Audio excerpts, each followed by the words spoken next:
Do you know the number one thing you need to do if you want to grow your small business? It's kind of a trick question because it's not just one thing, but it is one system of things.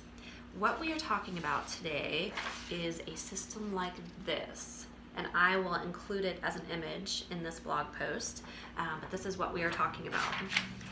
So someone way smarter than me once said there's no silver bullet, just lots of lead ones. And that's definitely the approach that you have to take in getting your business in front of customers. So we developed a system over the last 5 years specializing in small business growth, and it's an integrated approach that looks a little bit complex if you haven't seen those pieces mapped out like that before, but it can start simply. So for instance, this is the moneymaker down here, sales page. If you're in a service industry and not selling something on the internet, that's still your moneymaker, but what you're gonna do at that stage of the game is you're going to have a call to action that is call now, schedule an appointment, request a quote, but that's how you capture and how you actually make the sale. So there are 4 simple ways to go from none of this to this. So first of all, make your website your central hub. This is probably something that you have heard before, and honestly, I just can't stress it enough. Your website is where you live on the internet, and it's the first place that people go to verify that you're a credible company that they want to do business with. So make sure that it's up to date and that it genuinely reflects the kind of business that you want to be in. So number 1, make your website your central hub. Number 2, steer everything to that website. Again, no one uses phone books anymore, so we live on the internet. So your website is where you need to steer everyone, and it's where you can answer all of your customers or prospective customers' questions, and they will buy from you once they trust you.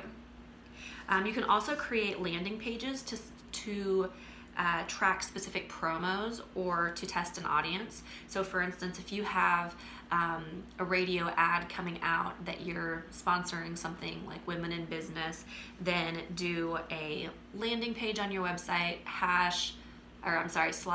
/ Women in Business, and then you can see specific traffic that comes to you based on that radio ad. Number 3, collect contact information. This allows you to continue the conversation once they have left your website. So you'll need a clear contact form, and you're going to need an opt-in to subscribe to your updates. And then a lead magnet is also a good idea, something to entice people to actually give you their contact information. So think of something that's of real value for your customer, and it needs to be something a little bit more than a blog post.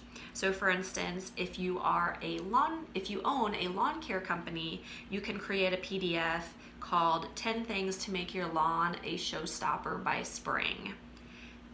They enter their info, they download your thing, and then you have their contact information, which you can then email them. Okay, number 4, multi-purpose your content. So take the time that's needed to create the appropriate content for your services, for how you want to be found and how you want to be known. And once you have that written out, use it everywhere. So for instance, your service pages, you've already outlined, you've already described them all. Now copy and paste on your Facebook page periodically as posts. Copy and paste a blog post that you've written into an email kind of with a variation of the same content. If you write a lead magnet like the one I just described, use one tip as a blog post to tease that download. So what you do then is you give one tip or the top 2 things to make your lawn a showstopper by spring. You give those 2 tips in the blog post, and then you give them the option to download the lead magnet, the full PDF, and then you've got their contact information. So those are the 4 things to make this super simple. Make your website your central hub, steer everything to your website, collect contact information, and multi-purpose your content. So do you have something like this in place? What questions do you have? Or is there a place that you're stuck, or do you just feel like you're killing it? Let us know how it's going. Bye.